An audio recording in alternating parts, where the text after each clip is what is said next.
In this video, we're going to look at a couple of examples of how to solve rational equations.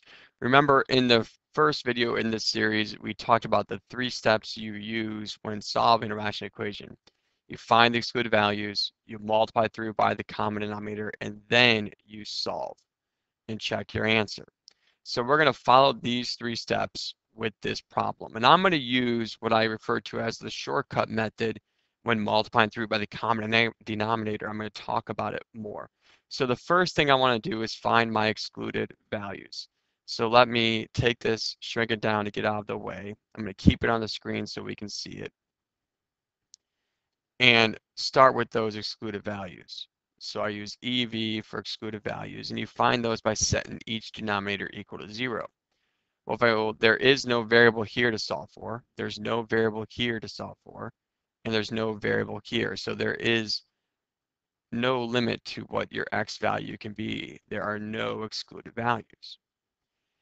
Now I want to find my common denominator.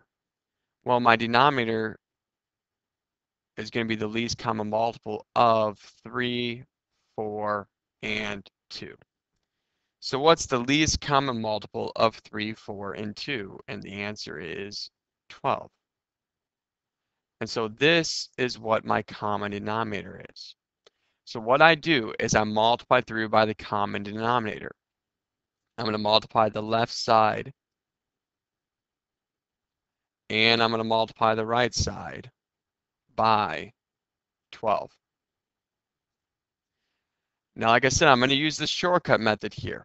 The whole reason why we're using this common denominator is so that we will eliminate our fractions. We'll eliminate the denominators.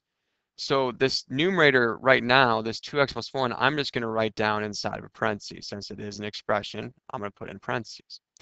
If you think about it, if you take 12 and distribute it into this first term, what's going to happen is this 12 will be divided by 3, and it's going to give you 4. If you think about it, you want a denominator of 12. So right now you have 3, so you're missing multiplying the top by 4. And so I distribute to the second one as well. So I have minus, this x minus 5 is an expression, so it's going to go into parentheses. Well, if you think about it, you're going to put the 12 on top of this 4. So 12 divided by 4 is 3. And then I take 12 into 1/2. So 12 times 1/2 is 6. And so in the first step right away, when multiplying through by my common denominator, I eliminate all the denominators for it.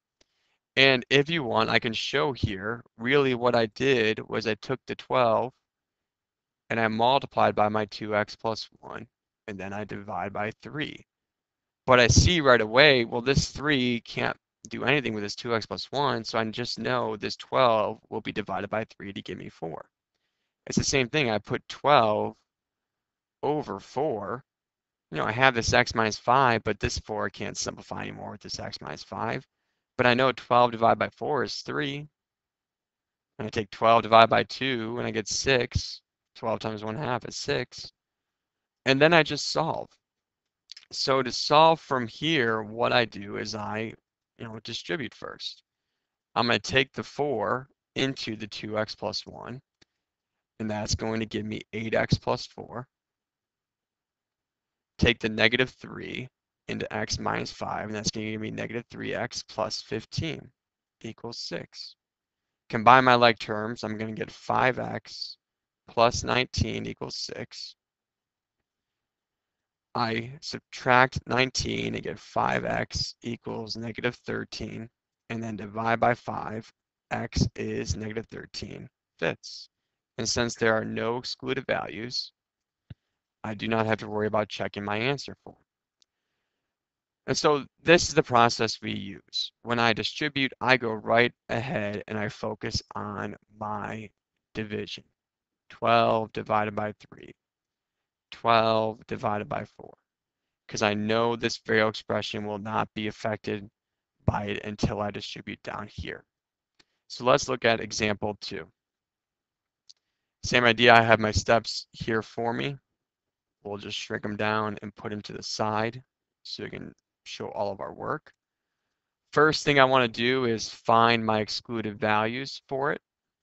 So to find the excluded values, you set the denominator equal to 0. So I set 5x equal to 0. That means x equals 0 is an excluded value. If I set 3x equal to 0, you're going to get x equals 0 again. So really it just means x equals 0 is an excluded value. If we solve and we get this number, it's not possible, so we would say no solution. You can think of it like our extraneous solutions that we dealt with before. So now I find my common denominator, and that is by looking at the least common multiple. What's the least common multiple of 5x and 3x? Well, they have the x in common already, so I know that's going to be part of it. And I just focus on what's the least common multiple of 5 and 3, and that's 15. So I'm going to multiply the left side and I'm going to multiply the right side by 15x. So let's take a look at that. So if I take the left side and I multiply through by 15x, and I take the right side and multiply through by 15x. When you distribute to this first term, remember this 2x minus 2 is not going to be affected.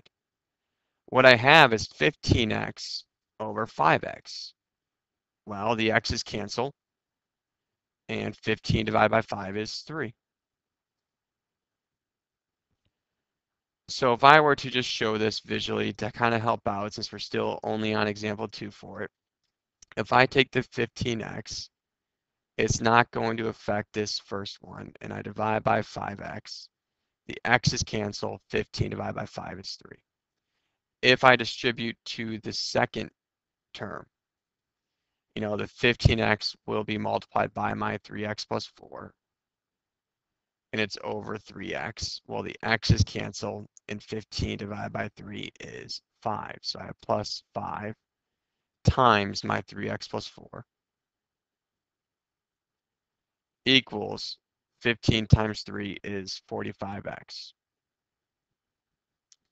And then I just distribute and combine like terms. So I'm going to get 6x minus 6 plus 15x plus 20 equals 45x. So when I combine like terms, I'm going to get 21x plus 14 equals 45x. That means 14 equals 24x. When I divide by 24, they're both even. So if I simplify, I'm going to get 7/12. My excluded value was x equals 0. And since I do not get that for my answer is correct. I don't have to go any further for it. And so this represents how we solve our rational equations. Now we still have 5 more examples we're going to do in this video series. So we're going to start to let this step disappear and go right to here. If you always need to show it, then show it. But the further we go in the videos, I'm going to go right to this shortcut approach.